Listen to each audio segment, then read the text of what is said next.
Sports professor Rick Horrow inside the $1.3 trillion business of sports. You're on the record. And we have a sports business person, sports lawyer, sports politician, but he's more of a sports entrepreneur and a sports good friend. One of the nicest people you'll ever want to meet, independent of the fact that he's done great things for the state of Florida and nationally. Bill Galvano. Bill, how are you? Good intro? You I'm okay good. with it? Good. Good to see you, Rick. Thank you very much for this. And you've been a partner with Grimes Galvano. We'll talk about your political career. The firm is 103 years old, but tell the story about not only the firm, but what comes around goes around. Yes, absolutely. So the firm was founded in 1922 by Glenn Grimes. It was then joined by Bill Grimes, William Grimes, who served in the legislature during the 50s, did some great things himself. He was the one who hired me and was a great mentor to me. His son Caleb joined the firm, and he and I are, if you had to assign who the Grimes Galvano are, that's he and I. And then his son Kyle has joined, and I had the pleasure of watching my son William get sworn in last week, and now he is a proud associate at Grimes Galvano. A great history, but by the way, for people that understand why the next 20 minutes is important, this is not interviewing random partners at random law firms week. This guy was the president of the Florida Senate. He's also instrumental in putting together a world-class golf tournament. We'll get to that in a minute. But Law School, 92, University of Florida, 89, political science. You go that normal route. Miami plays Florida. Who do you root for? I actually am going to be rooting for Florida because your undergrad is where your heart is. Yeah. But it's going to be tough. Yeah, it's been tough, and it's been tough this year. We'll see what happens with that. But in all seriousness, but they're playing the Seminoles this weekend, I think it is. And yeah. I mean, there will be, and we're going to run this a lot of different places. So we're going to see who emerges at the top of the state clearly well after this interview airs. And it's been a great year for Florida, at least early in the year. So 1989, you graduated Florida Poli-Sci.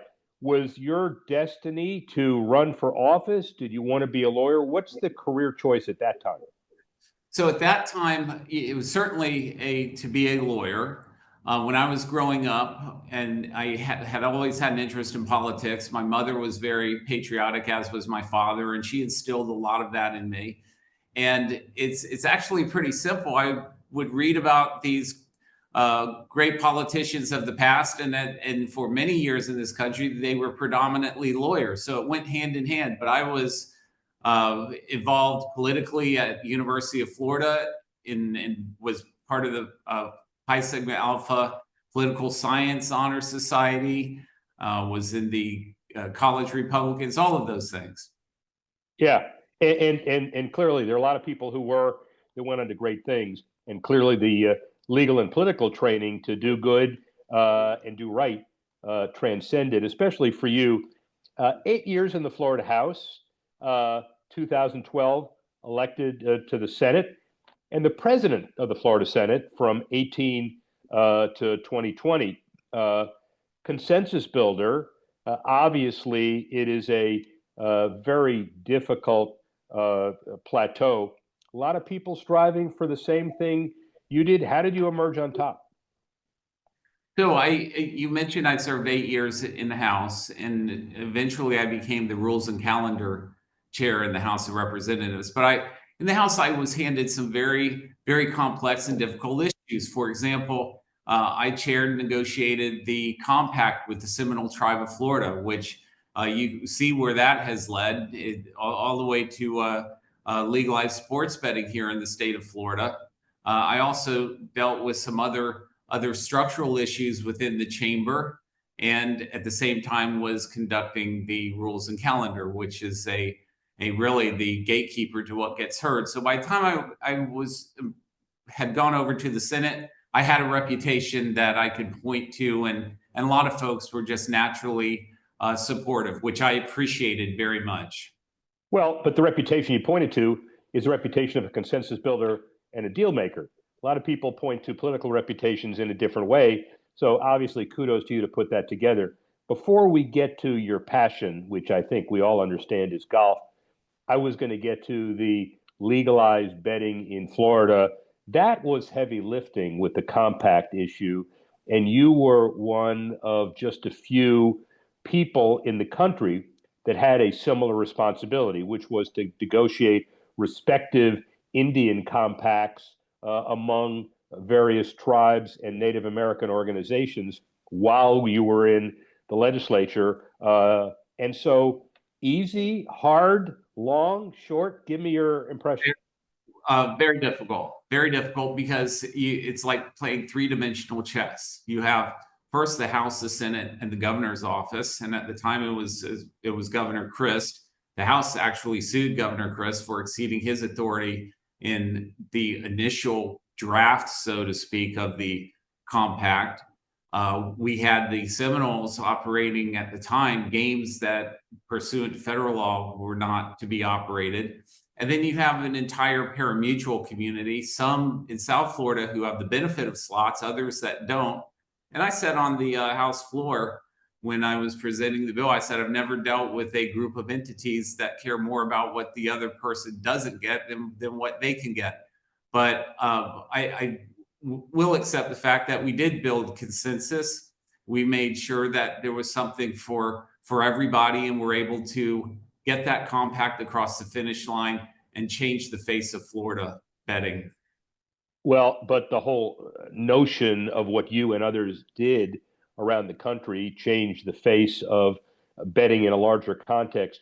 Let's remember we had the Supreme Court ruling as an overlay, but this was in a situation where it was out ahead and it was sovereign. It was a little bit different.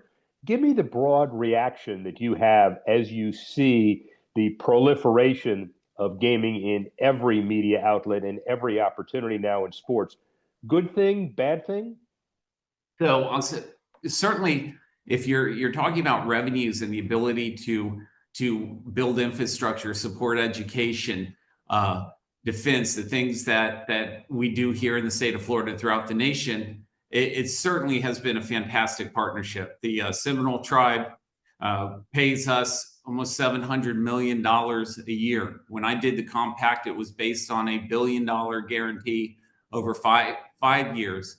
And I have seen the evolution politically as well as just in general. When I was working on the compact, it was truly a moral issue for a lot of folks. The gaming itself was, but I was said we have at the same time we have a lottery. You know, it was one of those things where I think people are more comfortable. You also had entities that were fighting very hard against it. For example, your Walt Disney Worlds that didn't want to lose the convention business, and then you had the big entities like Sands and others wanting to come in from outside the state. So I think it's much more accepted now. I remember when I first broached the subject of sports betting online in the Senate, the reaction was not what you would think it would be today. It was very dubious and cautionary, but now I think everybody sees it's a nice added benefit.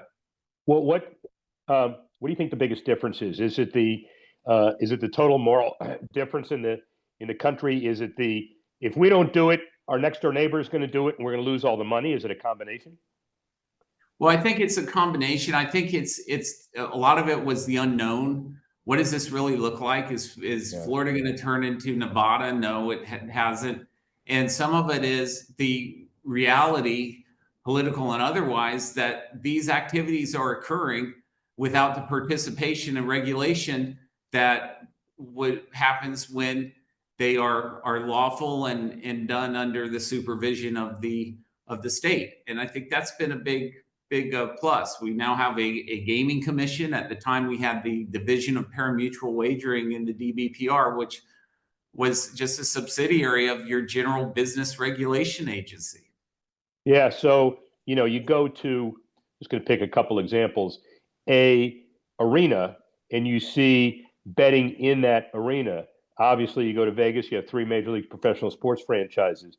You watch on ESPN, you have the bets on the bottom of the screen that you can deal with. Bill Galvano played a significant hand in creating the foundation for all of that, along with a lot of other people. So, are we regulating correctly? Are we going too far? Is the genie out of the bottle? Where's the future? No, I think we're regulating correctly. I've been to some national conferences and actually spoke in Atlantic City, and we've always looked towards best practices, and I think there is the regulation that we have is good. The judicial oversight is there when necessary, and I'm comfortable, and I think a lot of folks are comfortable that this isn't the Wild West anymore. Thanks to Bill Galvano and others, let's transcend to passion. So, 26 years, 27 years, the Phil Galvano Golf Classic. How many years have you had it? It will be the 30th year next April. 30 I missed years. I missed 3 years, man. At my age, I can't miss those 3 years. So, And on behalf of your father, who was a PGA pro, tell us how it all started. so my father was a real innovator in the world of golf. He was the son of Sicilian immigrants, and as a young boy, was caddying out in Staten Island. Found a job there. He used to say they do 2 loops with 2 bags, so 36 holes a day, bag on each shoulder. And he really fell in love with the game and worked hard. Got his PGA certification. Long story short, in those days, it was a little more difficult, or I should say, a lot more difficult for a young Italian to get a pro job at a country club. And so he ended up opening an indoor studio in Manhattan and began giving lessons there. He had Bob Hope's manager as a pupil. He improved immensely, and eventually he told my dad. In fact, the story is funny. He goes, "You're my secret weapon." My dad goes, "Please don't keep me a secret. I got holes in my shoes. I can't pay the bills." So he told Bob Hope, and the rest was just sort of snowballed. He taught a lot of big personalities. Eventually, he had his own television show. Tee to Green wrote 2 bestsellers and collaborated with a lot of folks, including Snead and Middlecoff. And when he passed, he eventually lived here. When he passed, it was the Manatee Education Foundation. He was always extremely supportive of education. He believed that was the way out. Said, you're going to do a tournament. We'd like to participate. And we named it after him as a memorial. Well, God bless you for that. And obviously, it was very well deserved for the family. Was he the reason? Was it genetics that allows you to hit it maybe 320 off the tee? I wish I was hitting at 320 off the tee. You're very kind, Rick. I've seen it. Yeah, I've seen you. The problem is a good golfer who's a politician or someone in the public eye, they always get he's playing too much golf. I know that with baseball athletes. But I digress. No, but I love the game. I love the game, and every once in a while I catch one really, really well. But I've enjoyed playing with you on the many occasions that we've had that opportunity. Well, we'll continue to do that too, and I'm much more involved in first tee now, which is a big deal too. So we'll talk about it. But the other reason why we're doing this today is April 16 to 19 and 2026, and 27 and 28. You're bringing a major to concession. Tell us about it. Yes, the Champions PGA Championship.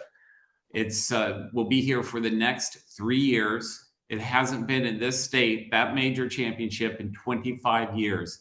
And it's a lot of good teamwork went into making this happen. We have a beautiful venue with the Concession Golf Club, and with Bruce Cassidy as the quarterback, who owns and runs the concession, along with Brian Wyman.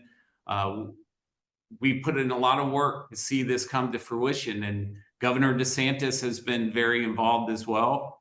And Manatee and Sarasota counties have stepped up and put their money where their mouth is to see this all come together, as well as PGA of America, Kerry Haig, and the president. So we've accomplished something that has is going to be great for the state of Florida and for this region. Well, in the world of public-private partnerships, I know how difficult it is to emerge a net positive when you take 18 steps up and 17 and a half back, and you just emerge to get it done.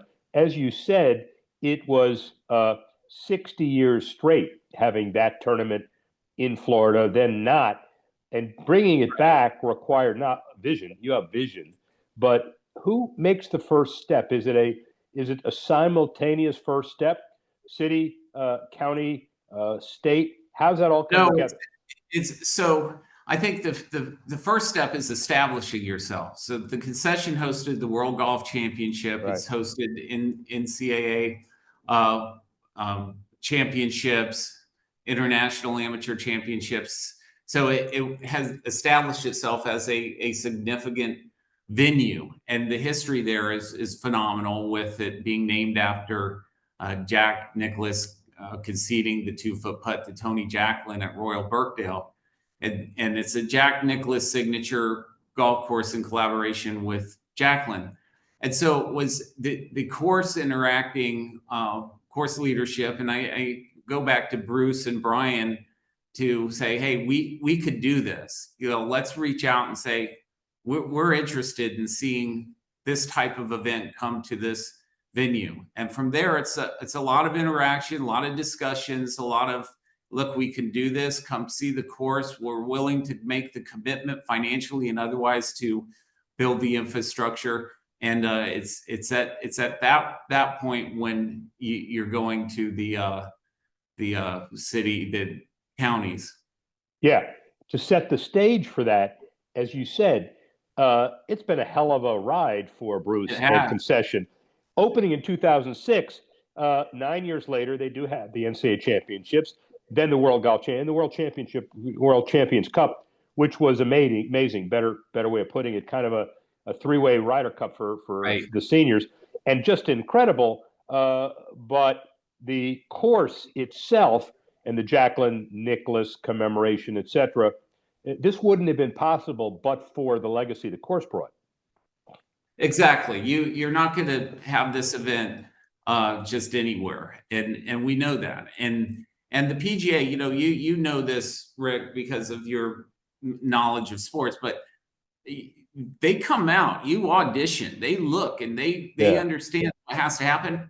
And then it's not just this course is right; it's this course works. Now here's what you have to do along the fairways. You need to clear this. We put into bus lanes. So there's a lot that goes into it. So the commitment is very, very high, but the reward, for example, the state of Florida estimated 75 million in economic impact, probably more if Tiger, who is eligible, decides to play.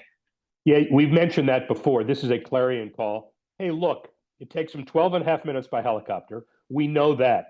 I'm over on this side of the state. I will be your guy when I see him to just pull him over and say, you got to do this. This would be important. And who knows, right? As far as the planning of these kind of events, though, just as part of it, there is nobody will admit this, but there's a Tiger pro forma and a non-Tiger pro forma. And we'll see what happens as Tiger turns 50 to see how that all changes. It would be an interesting thought, right? You're exactly right, and I'll admit it. I've been in those discussions. I mean, it's a game changer, and it's. I mean, you don't remake the whole place, but it certainly makes for different establishment of infrastructure and added infrastructure. Why is it so hard? Not for you, because you carry the right message and you've got the respect you do, but toiling out there in the building baseball stadium world where people come, but they're there for a day, then they leave. You talk about economic impact. Now, a lot of the 75 million is because when people come, they're going to be there for 4 days, 3 days at least. And the average stay is significant. So how do you emphasize that argument to people that may not understand sports economics? So what I would start with is saying sports in general in the state of Florida is a $150 billion industry. Now, I'm not just talking about pro sports, but I'm talking across the board. If you narrow it down to pro sports, you're probably 12 to 15. I mean, these are real numbers. significant tax impacts, tens of thousands of jobs, and people need to realize it's not just a charitable contribution, and that's one of the things I'm very grateful to Sarasota and Manatee for. I mean, they stepped up at $4.5 million apiece to make sure that this event continues or happens, because they know the returns there: hotel rooms, restaurants, exposure to the area, residual tourism, and that's true of most sports. Yeah, and the hardest thing to quantify in a way, you know, the numbers, but the political support based on the proclivity for charitable giving. Golf, we all understand economically, is one of the foremost vehicles for charitable giving from a sports perspective. Everybody donates a substantial amount to it. So you must take tremendous pride on behalf of your dad, not only to have a golf classic that's in his 30th plus year, but to bring an event, at least for 3 years, that's going to be so strong charitably as well. I'm very, very pleased on both fronts. On the charitable front, we've raised millions of dollars for school children. That's where it goes, where tax dollars can't go. And then on the professional front, this is a cliche game changer for our area, and a rebirth in our state of a major that started here, as you mentioned earlier. So the real, you're going to say it's a team effort. I understand that. The key to Bill Galvano's success in making deals with the compact, the deals you've done at the House and the Senate levels, getting people to get along with you even if they are inherently disagreeable.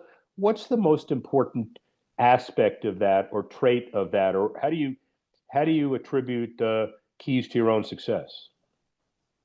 So those are always hard questions. I think you start with objectivity for your side of the equation, and then try to gain some subjectivity for the other side of the equation. And once you understand where the goals and objectives of the interested parties are, then you know what is a win-win for everyone. And there are some times that you just can't get to a certain place, but if you can't, make sure the other side understands the reasons and the logic behind it. Almost done. This is a emotional question, not necessarily a political question. With all the rhetoric about the world going to hell and everybody not being able to agree and violence going up, what say you about the future of politics? I think this country is resilient. It has become more caustic in recent years, and even as I saw it from when I started in the House and through the Senate. And I said in my inauguration speech as Senate President, I said, let's be the civil discourse. Let's not fear the debate, but not make the debate about fear. Be the example. And I think there are a lot of very good people in politics, and people who are there because they have servants' hearts. And things will continue to work for this country, is what I believe, and I think the future is bright. Here's the best question of them all. 10 years from now, where's Bill Galvano? Playing golf on the back nine at concession. All right, there. See, that's the answer, because we're not going to talk about, are we running for office again, and we're not going to talk about, are you going to be irrevocably committed to law firm, because I know you're brighter than to answer that. I got one more question for you. Okay. It's 1969, and you're standing there, and Tony Jacqueline has that 2-foot putt to win the Ryder Cup, or to tie at Royal Birkdale. Would you give that putt? Would I, if I was in Jack's? Since Tony is a good friend of mine, of course I would. Oh my God. You know what? Ladies and gentlemen, once a politician, Always a politician. Bill Galvano, thank you very much. Sports Festa Rick Horrow, speak Thank with you, you Rick. soon.